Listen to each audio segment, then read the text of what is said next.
Speaker was born in Harlem, New York.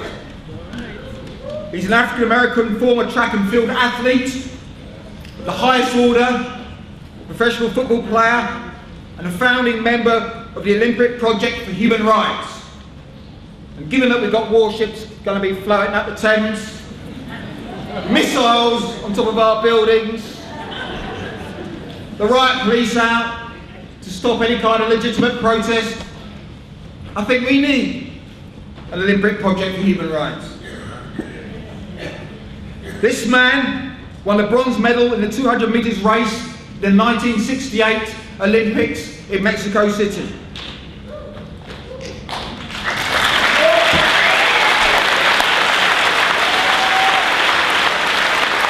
Alongside his brother, comrade, fellow athlete Tommy Smith, they made a protest that was a lightning rod for the oppression of the United States and around the world. And we shouldn't forget Peter Norman as well, the Australian who stood with us.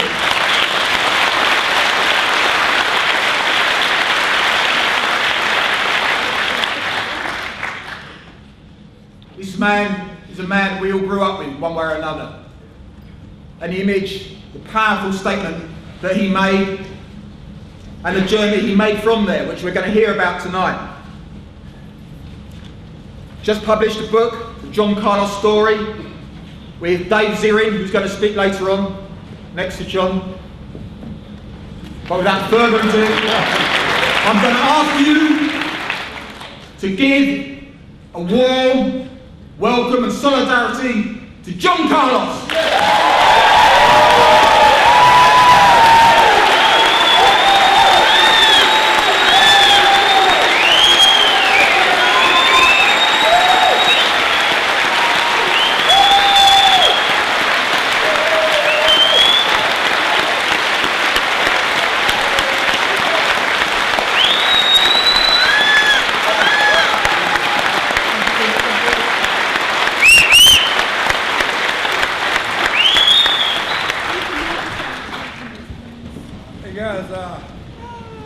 I don't think I can go anywhere on planet Earth and be received with as much love as I've received in this building tonight. But let me just say this, I'm not really here for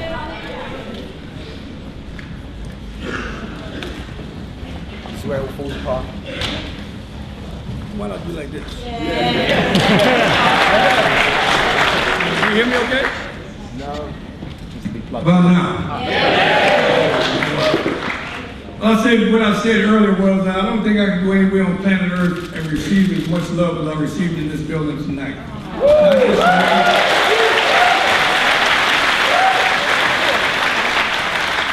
For the two young ladies that preceded me as well. Let me just start by saying, you know, I heard it mentioned about me winning a bronze medal. And I heard a whole round of applause. My life is not about winning medals. My life is about being a freedom fighter.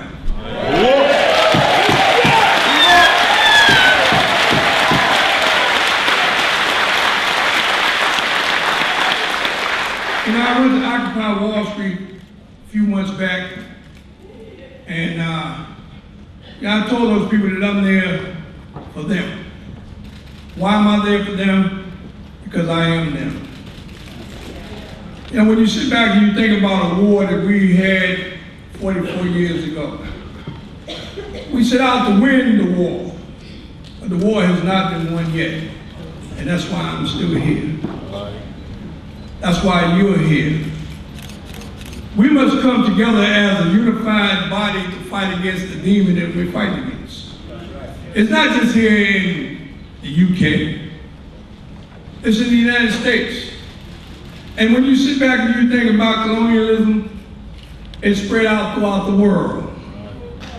When you see death and destruction in terms of the police department, they read the pamphlet.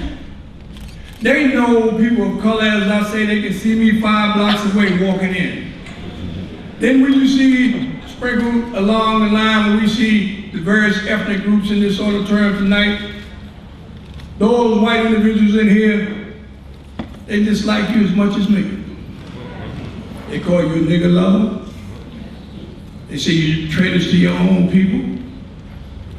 And it's not about what they're trying to put the tag on about black and white. See, that's the way they want us to believe, that it's black and white. But it's about right versus wrong. You know?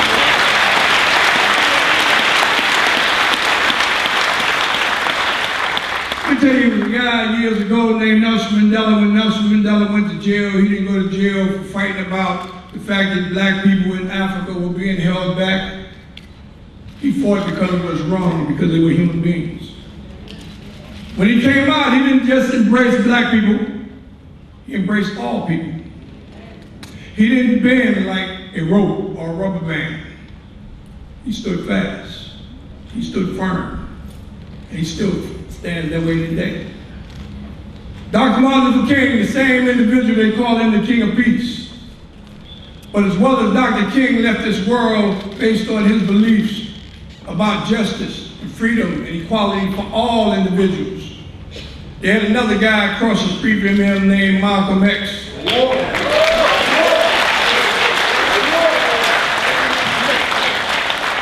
Malcolm made a statement and said, by any means necessary. They tried to pit Dr. King against Malcolm X. But in this war that we're in, you have to remember that both of them perished in the same vein. They might have taken their flesh, but they're not taking their will. Their will lives through you right here today. We have a tremendous fight ahead of us. We as a unit must realize that we have to roll like a steamroller. And the only way we're going to roll like a steamroller is we have to be in the position to recruit. We have to go out and find young recruits. Why? Because I can see back in time when I was a young man and I had a vision like an old man. Now I'm an old man. And I'm starting to think, who am I going to pass the baton to? Who's going to pick up the fight?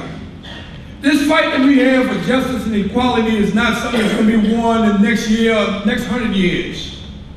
Because racism, bias, prejudice is weaved into our society throughout life. It's not something that you're going to be able to just cook it out, roll it out. This is something that we have to fight to put out. It's a constant job. Let me tell you about young individuals that went to me years ago when I had this vision with a few other young individuals about a new paradigm, a new vision, to try and make the human race better, make it produce more, to give everyone equal ground to stand on. I remember I went to my fellow athletes and I said to them, I said, guys, we created this program called Olympic Project for Human Rights. We'd like you guys to consider becoming members. But what does this program consist of? Well, we consisted of potentially boycotting the 1968 Olympics. Oh, no, you got to be kidding. Step back from the Olympic Games? Sacrifice my 15 minutes in the sun? I promised my mother I was going to win a medal. My kids say, Daddy, how many medals you bringing home? I owe it to myself for the days I trained to go to the Olympic Games. I said, well, man, your question is 15 minutes in the sun. 15 minutes in the sun out of a lifetime. 15 days after you get your 15 minutes, they wouldn't know your name.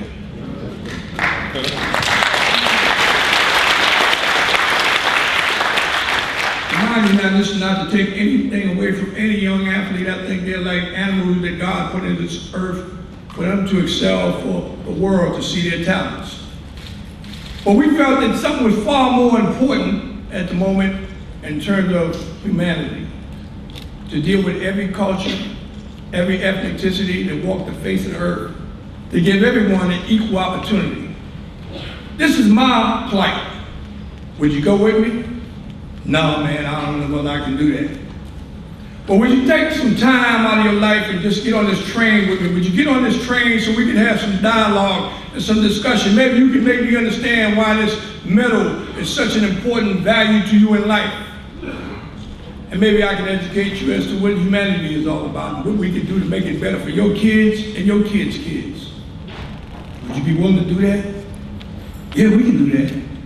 Or we got on the train in America and we started the train rolling, and as we rolled was many people along the side of the train, just like the presidential election. They were all out there with their American flags and they were singing, God bless America. Everybody sing the song, they're all happy because their warriors are on the train. It's like going to the war. Yeah, okay, we had this discussion, and through this discussion, we came to a consensus that, hey, you know something, man, I'm more enlightened about this Olympic project for human rights. Maybe I can consider this a lot more than I thought about it one time. You mean we have a consensus? We can possibly pull off a boycott? Yes, I believe we can. Well, let's stop the train. Well, why are we stopping the train? Well, I don't want it to be known just amongst you and I that we have this consensus that possibly we can do a boycott. We need to let the world know. So how do we do that? We put the banners on the side of the train, 1968 potential boycott. All those founding brothers that was there, we felt proud of ourselves. Wow, we finally got these brothers to wake up. When I say brothers, I'm talking about blacks in particular, but anyone that was sympathetic to their cause. Now we got the train hooked up where everybody see this potential boycott, and we start the train up again, and we rolling down the track, and we run to the window looking out to see where's all our patriots singing God bless America, because we're still their heroes. They weren't there. We're gonna have pregnancy. When that chicken laid the egg in the farm town that I grew up in New York, that egg didn't stay on the side, on the fence, it rolled to the right or it rolled to the left. There was no neutrality. I was you committed in this fight 1,000%. When they scorned me, talked about me, put me down, shunned my kids, sent my wife to her grave, everybody walked away from me. 44 years later, my God said it's time to turn things around.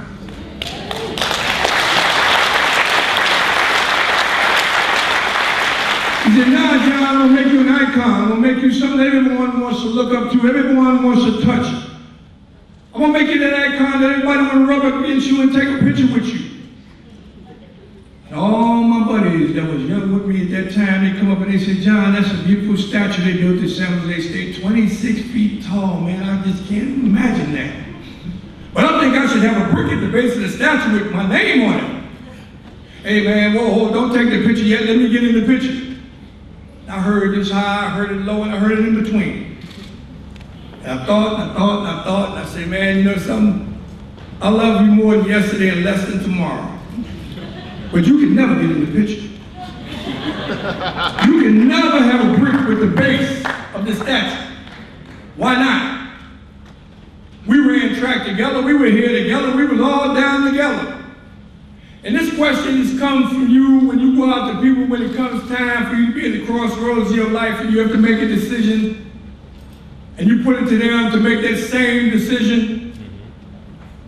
And they say, well, why can't we get in the picture? Why can't we get that brick? I said, you can get it. Step up here. Get a little closer. Open up your shirt for me. Pull up your sleeves. Pull up your pants legs. Let me see your neck. What are you looking for, John? What are you looking for? I'm looking for the burns on your chest or on your leg or your back. Because those that stayed on the train had to take the heat. If you don't have no burns, that means you bail.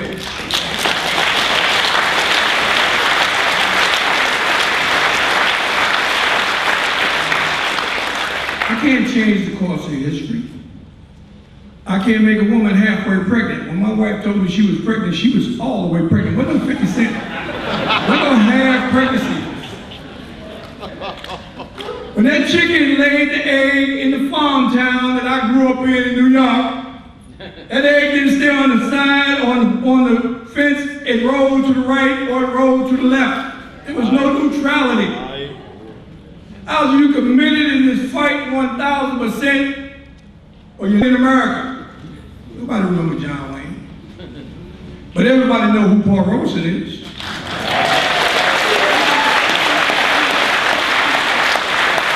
Everybody know who Martin Luther King is. They even know who Harriet Tubman is. And then when you sit back and think about, here's for the white folks in the audience, to go through the civil rights marches in the South, many people had fear. To walk alongside Malcolm X, many people had fear. You know what I found? I found, and I want you guys to repeat this with me at least a couple of times. I am not, let me hear you say that. Afraid to offend my oppressor. Let me hear you say that again. I am not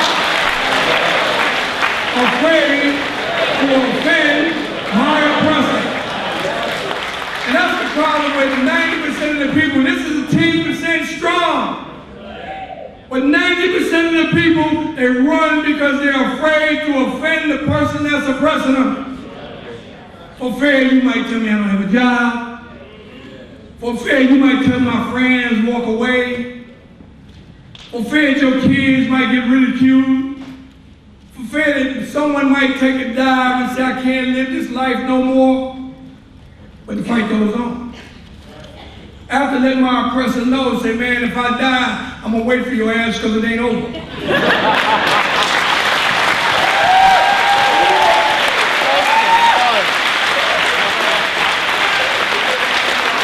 You look back and think about Malcolm X, a Martin Luther King, a Gandhi. Those are three that went down by the shell.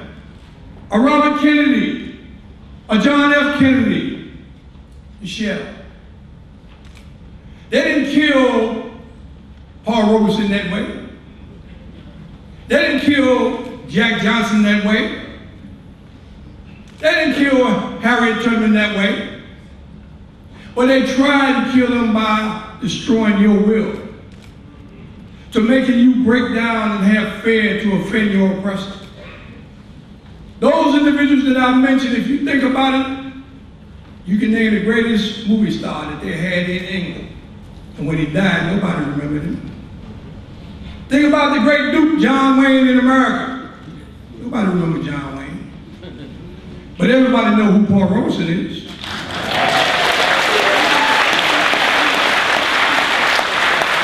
Everybody know who Martin Luther King is. They even know who Harriet Tubman is. And then when you sit back and think about, here's for the white folks in the audience that said, I believe in right. It ain't about race, it's about right versus wrong. John Brown is an icon. Peter Norman is an icon. These are guys that was on the other side of town that said, hey man, I ain't concerned with you trying to put the trip about white versus black, because it ain't about white versus black. Those police that took these sisters, brothers, and kids, they were wrong. That's all we fight them on, is the fact that they're wrong, and anybody that's trying to cover for them, whether it's the Supreme Court here in England, they're just as wrong.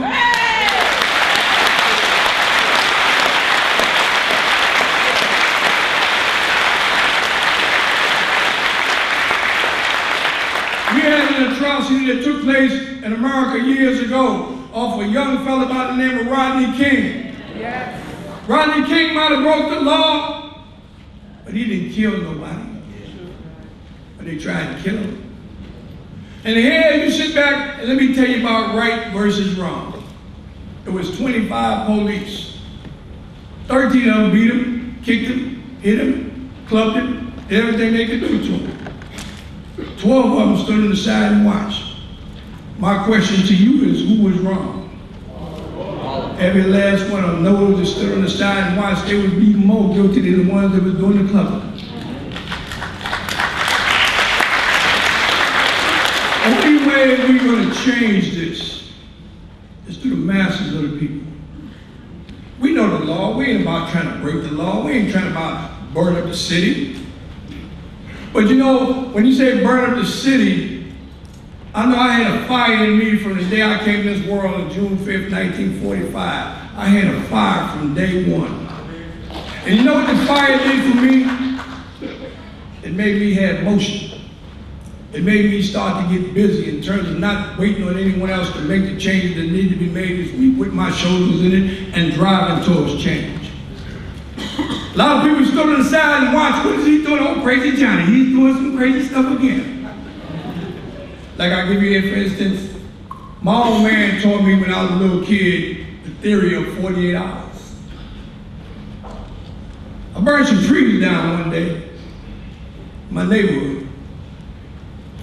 My mother said to me, Johnny, I don't come downstairs because of the caterpillars. What's the caterpillars? What they have to do with anything, Mama? She said, well, son, you know, I work in the hospital. I'm one of the nurses in the operating room, and caterpillars are so fragile. If they fall on you out the tree, you can't wipe it off because as soon as you touch it, it's going to bust. And by the time you put your hand to your side, you got a rash. I can't go in the operating room with a rash on me.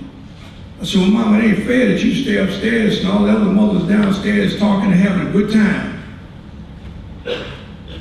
I said, all right, Mama, I know what to do. Based on my father's theory of this 48 hours, I was old enough and wild enough to approach the manager of the project. And I said to him, I said, man, we have a problem. What's your problem? Now, I'm too young in the manager's eyes for me to be there and be concerned about a human issue.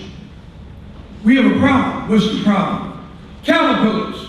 When I said caterpillars, he looked at me, get out of my office, and he pushed the panic button. The police showed up and the project guard showed up, and they drugged me out.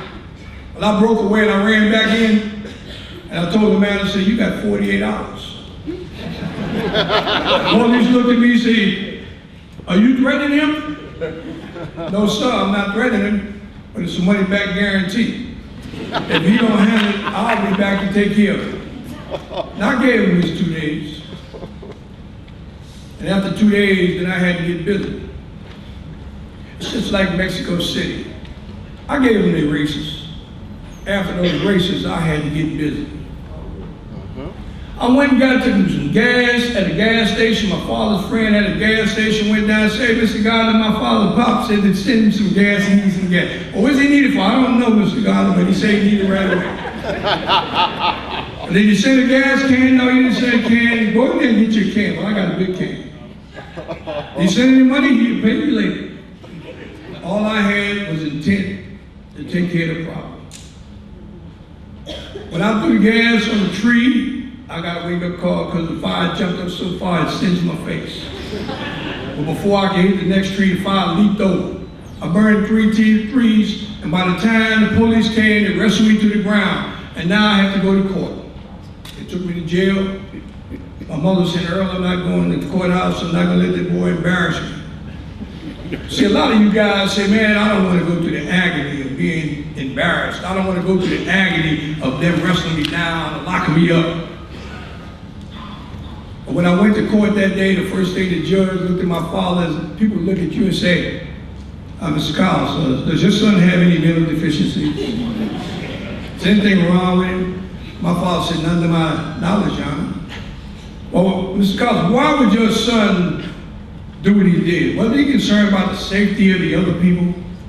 My father said, well, that's a good question. Why don't we ask him, John? What are you worried about? You know, Dr. King didn't worry when he went to jail. He went to jail for the right reason. That's the way I felt as a little boy. If I go to jail, I'm going for the right reasons.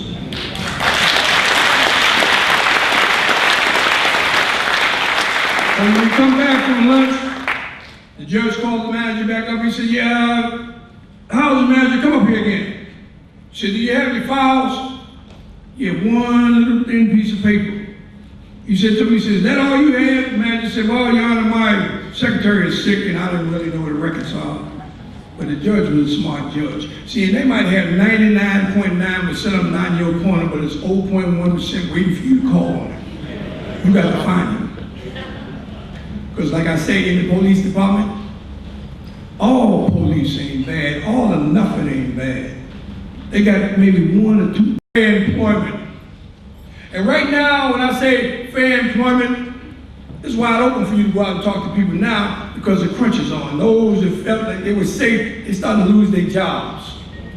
They want you to be second-class citizens in your own nation because the Olympics is coming here. Well, you know who get the royal seat at the Olympics? The royal family. And you get the royal jug.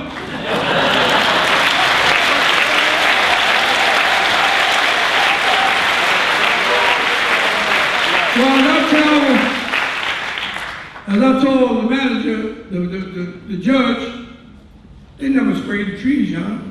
He looked at my father and said, Mr. Collins, is that true? When the last time they sprayed? My father said, well, Johnny was a little boy. The judge said to him, he said, well, the manager here, step up here. Let me see your paperwork. The manager said, well, I don't have any paperwork, Your Honor. Judge said, good time for us to take a break. See, it's a good time for you to stop them sometime, so let's take a break. Y'all ain't ready? I'm gonna give you a little time to get ready. Bring your papers back after lunch. We went to lunch. My father told me, he said, son, you might go to jail. They might lock you up in reform school. Like I was worried.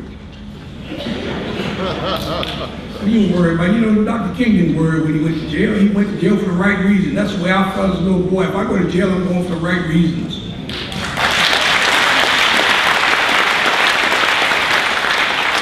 And when we come back from lunch, the judge called the manager back up. He said, yeah, how's the manager? Come up here again. He said, do you have your files? Yeah, one little thin piece of paper. He said to me, he said, is that all you have? The manager said, well, Your Honor, my secretary is sick and I didn't really know where to reconcile. But the judge was a smart judge. See, they might have 99.9% of them not in your corner, but it's 0.1% waiting for you to call on it. You got to find them. Because like I say, in the police department, all police ain't bad, all or nothing ain't bad. They got maybe one or two decent police. And you got to find him and you got to make him the town cry and say enough's enough. I'm tired of what I've seen happen for the last 10 or 20 years of my career in the police department. They're there. You got to seek them out. So now the manager says, yes, this is all I have. And the judge looked up and he said, well, we have someone here from the housing authority. Here come a guy bustling with a big load of papers. He said, could you tell me how often does the manager receive a stipend for spraying the trees? Shuffled through his papers. He said, well, they receive a stipend every year, Your Honor. He said, well, how many years did the project put down that they sprayed the trees? He said, every year, Your Honor. They put down every year they got it. He looked back at my father. He said, Mr. Collins, are you sure they haven't been spraying the trees? My father said, not to my recollection. Now, what happened was they busted the manager because he'd been pocketing the money. So now he gets fired right there in the court. Now I'm starting to look a little better. I wasn't crazy Johnny no more. My daddy didn't tell me, boy, you're going to jail. And the judge told my father, said, you got a great son there. I'm not talking about that. About me being a great son. But here, what I want you to understand right now, what meant so much to me, and I think it should mean just as much to every one of you out here. You know, my father was a good, strong man, a loving man. He'll fight for me, do anything, but he'll get that butt when it was time to. But when we left the courtroom, you know, I expected my father to tell me about how proud he was of me, how happy he was. But you know, at 14 years old, my father looked at me and he told me, he said to me, he said, son, he said, I can't tell you about the pride that's busting loose in me and how happy you made me when I go home and tell your mom about how you conducted yourself. He said, but greater than all of that, I can't begin to tell you how much I respect you. Respect. And that's all you guys are looking for when you fight for the right thing and the right causes, is to make them respect you. You can't get mad because they put a move on you, because it's a game that we're in. And the game is called the game of life. Right. You can't win a game if you don't realize that you're in a game. Right. The object of the game is to win. You can lose because you ain't doing nothing. But you gotta get up to the bat and say, I'm in this game to win. Because the game that you win is not for you. It's just like the sister said, it's for my kids. They ain't about me. In your life, the day you was born is not important. The day that you die is even less important. But what is important is what you did between those 2 days. God bless you and thank you.